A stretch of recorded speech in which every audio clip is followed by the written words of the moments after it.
क्यों साल में एक बार इंतजार करते हो क्षमावाणी का?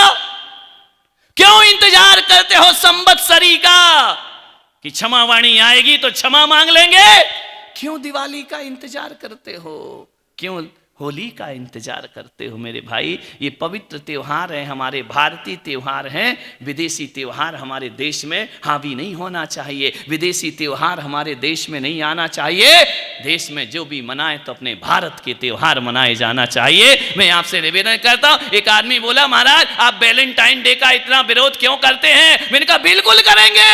ये सड़ी गली संस्कृति, पाश्चात्य संस्कृति हमारे देश पर रोपी जा रही है। हमारे देश में ये वासना के त्योहार आ रहे हैं। मेरा देश वासना के त्योहार वाला नहीं, मेरा देश साधना के त्योहार वाला हुआ करता है। आज एक छोटी सी बच्ची मेरे कमरे में आई, बोले मेरा जन्मदिन है। मैंने कहा क्या करेगी बेटा? बोले कुछ नहीं करूंगी। मैंने कहा केक काटेगी? बोले हाँ। मैंने कहा नहीं, ध्यान रखना केक काटना हमारी संस्कृति नहीं हुआ करती है।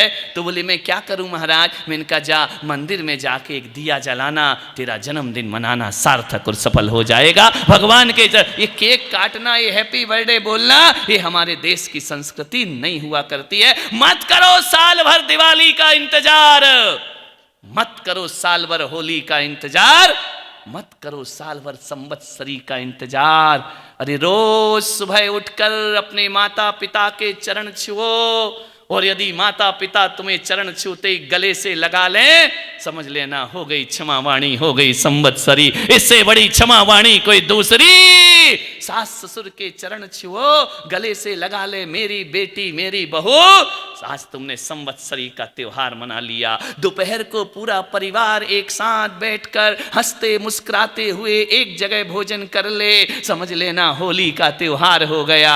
और रात को बुजुर्गों के पैर दबा कर सो जाओ, अंधेरी रात दीपावली जैसी चमक जाएगी। ध्यान रखना दीपावली का त्योहार, रोज दिवाली मनाओ, रोज होली मनाओ, रोज क्षमावाणी मनाओ।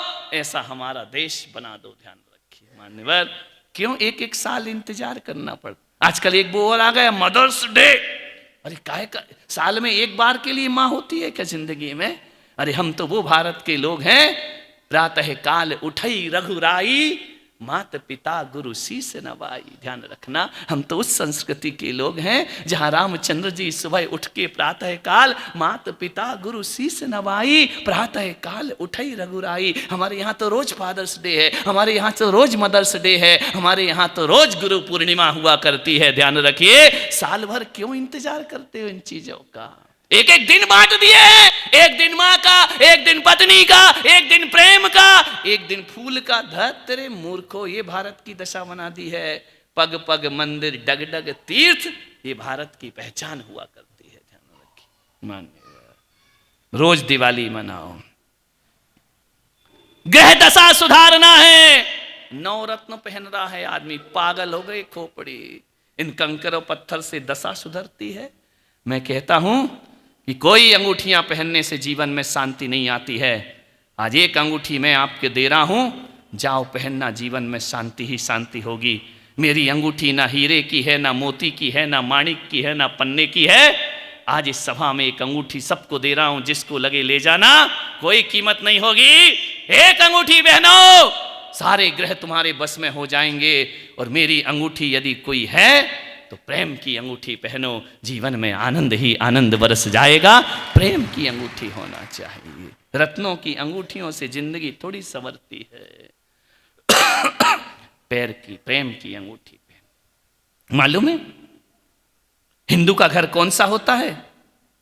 जिसके आंगन में तुलसी का बिरवा होता है और रोज गंगा जल से जिसे अभिसिंचित किया जाता है।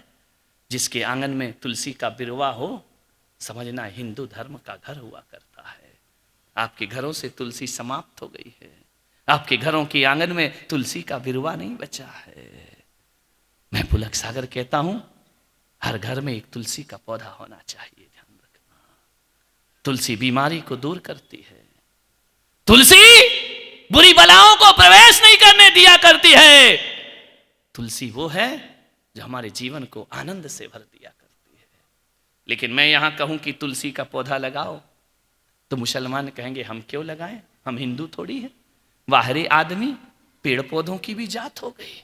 मैं तो सोच सोच के परेशान हूं। पेड़ पौधों की जात हो गई, रंगों की जात हो गई। हरा रंग मुसलमान का, लाल भगवा रंग हिंदुओं का। अरे रंग को भी बांट दिया तुमने, पेड़ पौधों को भी बांट दिया तुमने। विचार करो, हम भगवा से परहेज करते हैं, तो जब भगवा से परहेज करते हो तो भगवा रंग की अग्नि में खाना काहे को बनाते हो मेरे भाई बताइए? वो भी तो भगवा रंग की अग्नि हुआ करती है, उसमें भी तो भोजन पकाना पड़ता है ना। कितना परहेज करोगे? एक बात मैं आपसे कह, हम हरे रंग से परहेज करते हैं। काहे का हरा रंग और काहे का भगवा रंग? मेरे भाई रंगों की जात मत बनाओ। ये सस्य श्यामल भूमि भारत माता की भूमि है, ये हिंदुस्तान की भूमि है। यहाँ सातों रंग यदि किसी के हैं तो भारत माता के सातों रंग हुआ करते हैं। रंगों में क्यों देश को बांट रहे हो? यदि रंग बांटोगे ना तो बताओ शाकाहारियों, आप बताओ हरी सब्जी कैसे खाओगे? वो तो मुसलमानों की हो गई, हरा रंग मुसलमान का है। अब हरा चला गया तो बचा क्या खाने को? भिंडी भी गायब, तोरई भी गायब, मिर्ची भी गायब, कोथमीर भी गायब, पालक भी गायब, सब हरी हरी है। और अपन क्यों बोले हरा रंग उनका है? अपन तो हरी हरी हरी हरी वाले हैं। भारत हिंदुस्तान, हरा रंग उनका। अब तुम क्या खाओगे हिंदुओं बताओ, जब हरा रंग ही उनको दे दोगे? अब तुम क्या खाओगे? विचार करिए, सोचिए। अब वो कहेंगे हम लाल नहीं खाएंगे, हम भगवा नहीं खाएंगे, तो बेटा टमाटर कैसे खाओगे तुम? अनार कैसे खाओगे तुम? एक एक चीज पर विचार करो तो ये सब्जियां बढ़ जाएंगी, फल बढ़ जाते हैं। मैं तो कहता हूं यदि सबकी एकता की बात करना है तो तरबूज ले आओ। समझ गए क्या? बाहर हरा, भीतर हिंदू मुस्लिम एकता। ध्यान रखना, तरबूज ही बचेगा ले दे के खाने के लिए। मान्यवर सोचना है, मत बांटो देश को। हिंदुस्तान में कोई चीज किसी की नहीं है, जो भी है वो भारत माता की चीज है। ध्यान रखना, हम भारत के रहने वाले लोग हैं। विचार करना है, बहुत बट चुके हम, बहुत टूट चुके हम। परिवार टूट गए, घर टूट गए, समाज टूट गई, पंथों में बट गई, संतों में बट गई, ग्रंथों में बट गई समाज।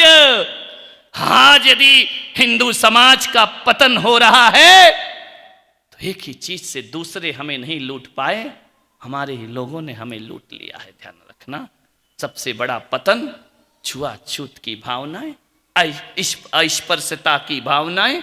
ऊंचे कौम का आदमी, नीचे कौम का आदमी बट गया। हमने लोगों की जात पूछी, हमने लोगों की चाहत नहीं पूछी। ध्यान रखना, हमने ये पूछी ये कौन सी कौम का है, ये ऊंची जात का है, नीची जात का है। हमने ये नहीं पूछा उसे रोटी चाहिए या नहीं चाहिए है? आदमी की जात बाद में होती है, मजहब बाद में होती है। भूखा है इंसान, रोटी की तलाश हुआ करती है। विचार करिए, प्यासा है इंसान, पानी की तलाश हुआ करती है। जरूरतें नहीं पूछी हमने, और हमारी इस कमजोरी का फायदा विदेशियों ने उठाया और तेजी से पूरे देश में धर्मांतरण की लहर चल जाया करती है। ध्यान रखना, हम ही टूटे हैं, हम ही बटे हैं, हमें किसी ने नहीं लूटा। हमारी नासमझी हमें लूट करके चली जाया करती है। मान्यवर।